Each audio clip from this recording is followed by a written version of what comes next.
আমাদের বাংলাদেশে কিন্তু এখন খুবই ভয়াবহ অবস্থা।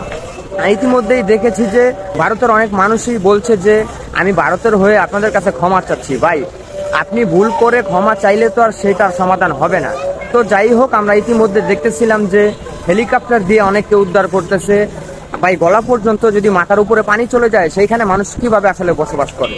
আমরা দেখেছি আমাদের মাঝে আগে কিছু কন্টেন্ট ক্রিয়েটার ছিল বিগত 2-3 বছর আগে, সেই কন্টেন্ট ক্রিয়েটারগুলো এখন আর নেই। ওনাদেরকে বলা হয় বিকাশ কন্টেন্ট ক্রিয়েটার। ওনারা নাকি অনেক অনেক টাকা আত্মসাৎ করছে। তো যাই হোক, বর্তমানে যারা যাচ্ছে ওইখানে সকলেই আর কি হাইড করেই ওইখানে নিজের অর্থায়ন প্রদান করেই ওইখানে মানুষগুলোকে সহযোগিতা করছে। এই বিষয়টা আসলেই অনেক ভালো দেখাচ্ছে, কারণ এখানে কারো কাছে আসলে ওইরকম ভাবে সাহায্য চাওয়া হচ্ছে না। যে আর যাই আছে তাই নিয়ে ওইখানে যে তারপরে মানুষকে সাহায্য করতেছে। এখন বাংলাদেশের মানুষের অনেক মানুষেরই দাবি যে প্রত্যেক ঘরের থেকে সবাই 100 টাকা করে দিবে। 100 টাকা করে দিয়ে ডাক্তার ইউনূস সাহেবকে বলতেছে একটা অ্যাকাউন্ট খুলতে, সকল ঘর থেকে 100 টাকা করে দিবে। প্রয়োজনে সেই টাকাটাকে নিয়ে ইন্ডিয়ার চাইতেও বড় একটি বাঁধ তৈরি করে দিতে বলতেছে। সেটা হচ্ছে বাংলাদেশের মানুষের দাবি। অনেকেই আসলে হুট করে অনেক পদক্ষেপ নিয়ে থাকে। তো সবকিছু তো আর চাইলেই সম্ভব না, তবে হ্যাঁ, চাইলে সম্ভব। আরেকটা কথা, যে নদীর যেই একটা নীতিমালা থাকে, এই নীতিটা লঙ্ঘন করে ভারতের যেই বাঁধটা তৈরি করা হয়েছে, এটা হচ্ছে অবৈধ বাঁধ বলা হয়। পানির যে একটা নিয়ম কানুন আছে, নদীর নীতিমালা আছে, সেই নীতি লঙ্ঘন করে ওনারা ওই বাঁধটা তৈরি করেছে। তো এইটা আসলে বেআইনিভাবে বাঁধটা তৈরি করেছে।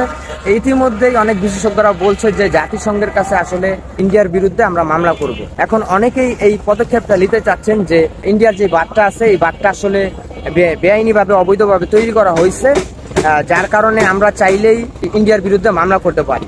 হুট করে একটা ডিসিশন না নিয়ে আমার মনে হয় যে বিষয়টা জাতিসংঘ আছে, এখানে জানাইলে হয়তো বিষয়টা ভালো হইতে পারে। আমাদের বাংলাদেশের মানুষ আসলে খুবই বন্যায়, খুবই কষ্টে আছে। এই মানুষগুলোর আসলে রাত্রে যে একটু ঘুমাবে সেই জায়গাটাও নাই। আর একটা মানুষ আসলে কতক্ষণ থাকতে পারে পানির ভিতরে? 3 থেকে 4 ঘন্টা যদি পানির ভিতরে থাকে, সেই ক্ষেত্রে কিন্তু শরীরের স্কিন নষ্ট হয়ে যায়।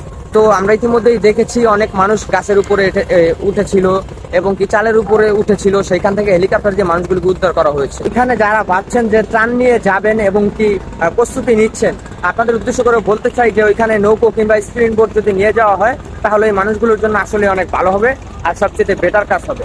আর আরেকটা কথা হলো যে আসলে ভাই, এরকম দুঃখের সময় মানুষের সব সময় থাকে না। সুখের দিন অবশ্যই এই মানুষগুলো দেখবে এবং কি সুখের দিন আমাদের বাংলাদেশের মানুষ আবারও দেখবে। কিন্তু এই কথাগুলো কিন্তু মনে থাকবে, এই আমাদের এই বাংলাদেশের মানুষদের ইচ্ছাকৃতভাবে একটু সমস্যায় রাখার জন্য এই কাজটা করা হয়েছে।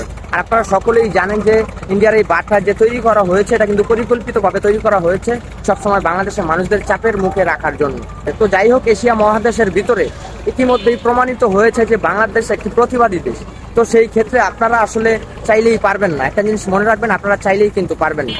তো সবচেয়ে বড় কথা হলো যেটা, সবচেয়ে গুরুত্বপূর্ণ কথা হলো যেটা হাফেজ মাওলানারা বলতে, সেখানের মানুষদের জন্য যারা ক্ষতিগ্রস্ত আছে, ওই মানুষগুলোর জন্য আসলে দোয়া করা দরকার। তো এই পর্যন্ত ওই মৃত্যু খুব নিকটে, তাই আসুন মৃত্যুর কথা স্মরণ করি, আসুন সবাই মিলে নামাজ পড়ি, হিংসামুক্ত সমাজ করি। আপনাদের একটু ভালোবাসা পেলে হয়তো এগিয়ে যেতে পারবো আরো অনেক দূরে। ভালো থাকবেন, এই প্রত্যাশায় বিদায় নিচ্ছি। আমি মোহাম্মদ জহিরুল ইসলাম রুবেল। আসসালামু আলাইকুম।